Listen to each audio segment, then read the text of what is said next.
uma alegria, uma honra, prazer imenso estar aqui com os irmãos de coração. Amém. Que bom, né? Não é sorvete, mas que bom. Também a alegria de ver todos, eu acredito que são filhos e filhas de Deus. Mas eu vou repetir que o Felipe é um autêntico filho de Deus, sabe? Porque é uma coisa curiosa.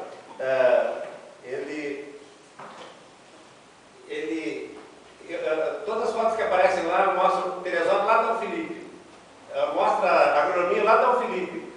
Lucas está o Felipe. Aí alguns vão mostrar agora, mostrar os irmãos lá em Novo Hamburgo, lá está o Felipe com eles. É filho de Deus, né? Imitador, né? Tentando ser onipresente. A gente é encorajado a ser santo, como o Pai é santo, perfeito, como Deus é perfeito, mas onipresente como ele é, a gente não encontra mesmo, mas ser um imitador de Deus, como filho amado. Efésios 5 fala que sejam imitadores de Deus como filho amado. Um privilégio, uma alegria, muita gratidão. Nosso tema, nosso assunto é a providência divina. Eu não tenho hábito de pregar assim, por assunto, sabe? Sempre tive muita dificuldade com anotações e tudo mais. Né? Então, geralmente, eu pego um capítulo, um trecho ali e exponho. Mas esse assunto, ele foi muito marcante para mim, e sempre quando há uma oportunidade, se eu posso, de compartilhar esse tema, esse assunto, sobre a providência divina. Porque foi muito forte para mim, foi uma resposta, eu acredito, que Deus me deu para uma busca que eu tinha. Mas quando eu fui rever agora, é como a ponta do iceberg, só um comecinho, porque é muito vasto esse assunto, sabe? Tem muita coisa para se ver. Então, eu acredito que pode ajudar o corpo de Cristo, a igreja, a refletir sobre esse assunto, a providência divina. Nós estamos aqui, cada um, eu creio, pela providência divina. Você pode pensar assim, puxa, como é que eu vim parar aqui? Né? Encontrei alguém, de alguma forma. Né? Nós nunca imaginamos que um dia estaríamos aqui, lado a lado, unidos no mesmo espírito, na mesma fé, na mesma esperança, no mesmo Senhor tal. Mas Deus, na sua maneira, nos trouxe e aqui estamos. Creio plenamente na providência de Deus. E Paulo, ele confiava muito no apóstolo, né, na providência de Deus. Eu tinha pensado sobre um cântico que diz assim: justo é Senhor nos teus santos caminhos, és benigno em todas as tuas obras. Esse versículo, ou esse salmo, fala sobre a providência de Deus, que Deus sempre faz o que é certo, bom, puro. Ele nunca faz uma coisa ruim para o homem. Ele age sempre com um amor, com uma benevolência para o homem. E a resposta, então, colocando por que foi importante para mim, eu levei assim, acho que uns 20 anos para entender isso. Eu não entendia, aceitava naturalmente, por que se fazer milagres eram credenciais de pessoas em harmonia com Deus, pessoas que levariam a sua mensagem, porque Deus parou com os milagres. Era uma coisa que me intrigava, né? E tinham textos que a gente não entendia bem no começo da festa, né? Olhos que creem no meu nome vão pegar em serpente, vão se beber algo no tipo, vão falar dando, falando novas línguas. Então, Paulo, no começo da festa, não entendi, está escrito aqui. Depois, claro, estudando, a gente vê que aquilo foi dito, né? E foi feito, e foi cumprido, e tudo, no primeiro século, realmente eram credenciais de pessoas que tinham essa incumbência de levar a mensagem de Deus. Como o próprio apóstolo Paulo, os apóstolos tinham o dom de impor as mãos, e as pessoas recebiam a capacidade de dons miraculosos do Espírito, um de falar em línguas, conforme o Espírito queria ele fazer. Não era segundo a vontade do apóstolo ou da pessoa que queria, mas Deus, né, através do Espírito, ele providenciava o que era necessário. Então ficava isso. Por que não, né, Deus não usou expediente, desse recurso, deixava com a gente, então seria mais fácil a gente convencer as pessoas. Né? Jesus falou, ó, se vocês não verem milagres, de maneira nenhuma crerão, então seria um recurso.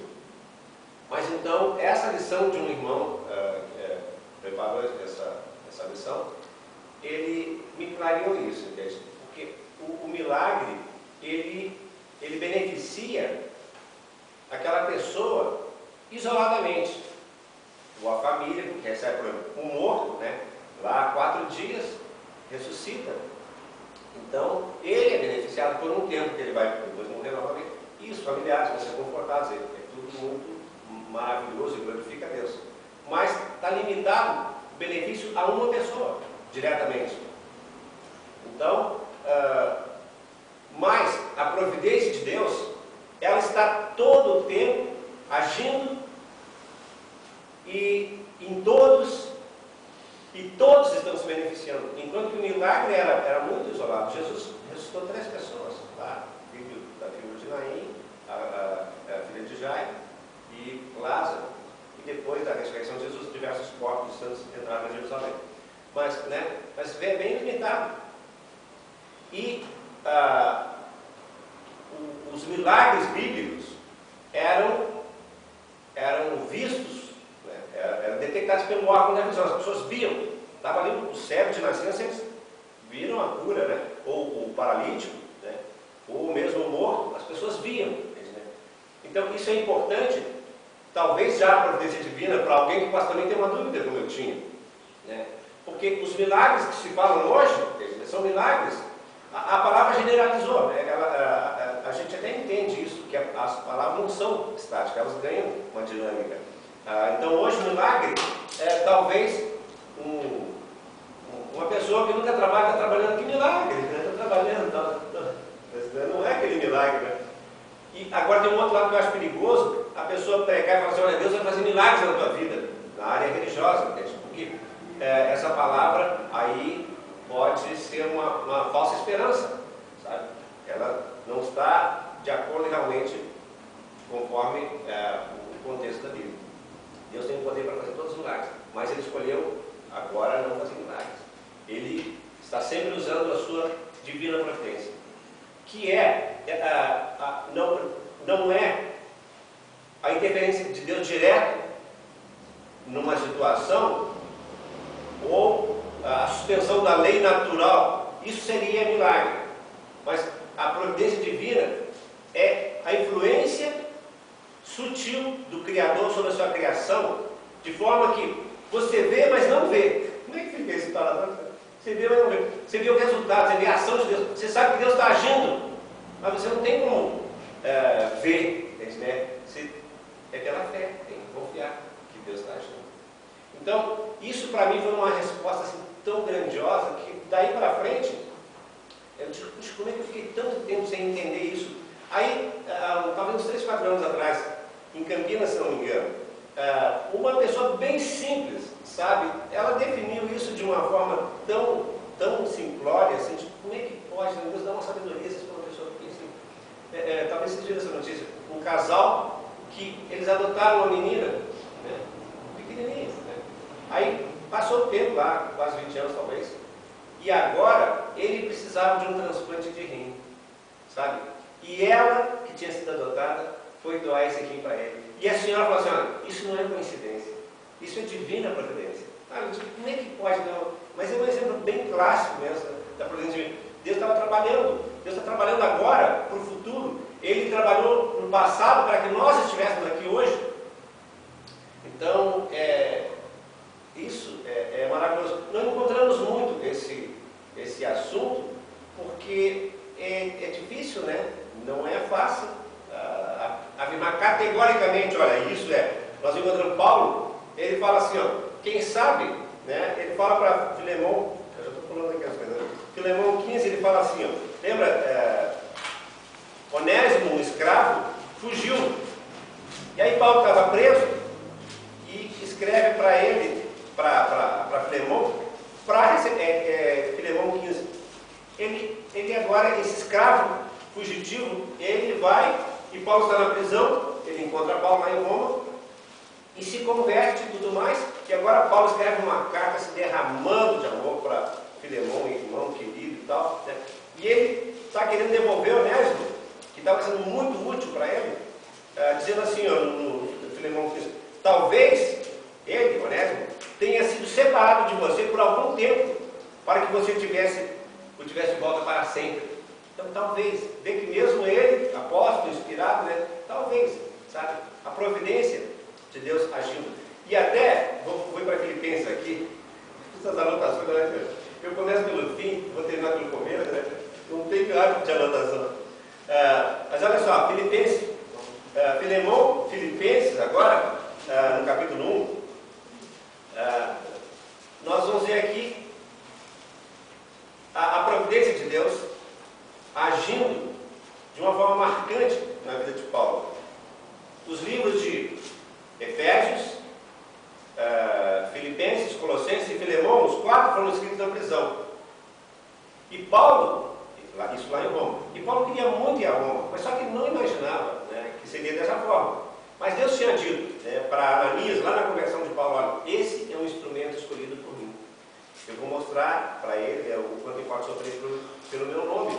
Ele vai levar a mensagem perante governadores e reis e tudo mais. Como? E Paulo queria ir a Roma para compartilhar com os irmãos lá algum dom, ele tinha essa possibilidade, né? Tinha essa autoridade de impor as mãos e tudo. Então ele vai preso, né? Ele vai dizer, até os irmãos não podem, só de Jerusalém e tal, porque o profeta Agos tinha dito, olha, o dono desse cinto vai ser amarrado assim e tal, sabe? Então, ele está determinado, e aí só tem que dizer assim, seja feita a vontade de Deus. É isso, a providência de Deus está agindo, então seja feita a vontade de Deus. E ele vai ser preso, e aí ele vai estar na presença de 2 governadores, Félix e Festo, e depois do rei Agripa e a esposa Berenice, e mais todas aquelas autoridades. Ele vai naquela viagem preso, e ele tinha apelado para o César, aí por dedução, não tem o registro na Bíblia, mas ele vai estar na presença de Nero, o imperador, porque ele apelou para o César, ele era um cidadão romano, tinha esse direito. Então, a providência de Deus agindo. E lá dentro da prisão, ou lá onde ele estava, né, porque ele alugou uma casa, acorrentado a um soldado, tinha esse direito. E Filipenses está mostrando bem claramente isso aqui no capítulo 1. Eu vou pegar, gostaria de levar o capítulo 1 inteiro, mas vou pegar aqui no 12, Filipenses 1:12.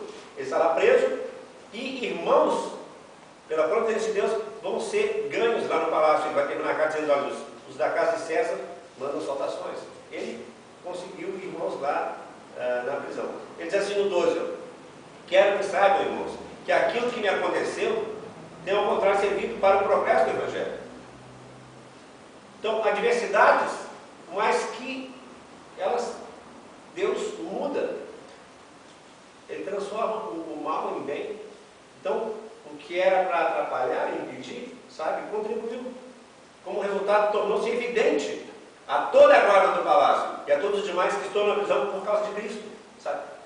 Ficou muito claro, muito nítido. Era óbvio, eles diziam que, olha, somente por essa causa. E nós somos testemunhas de detalhes em nossas vidas que, olha, isso aconteceu só pelo poder de Deus. Era impossível que os homens fizessem isso, mas Deus, ele, pela sua providência divina, ele age e realiza. 14. Os irmãos, em sua maioria motivados no Senhor pela minha prisão, estão anunciando a palavra com maior determinação e destemor. É verdade que alguns pregam disso por inveja e rivalidade, mas outros o fazem de boa vontade. Estes o fazem por amor, sabendo que aqui me encontro para a defesa do Evangelho. Também eles estavam conscientes, olha, ele realmente, ele está ali pela vontade de Deus.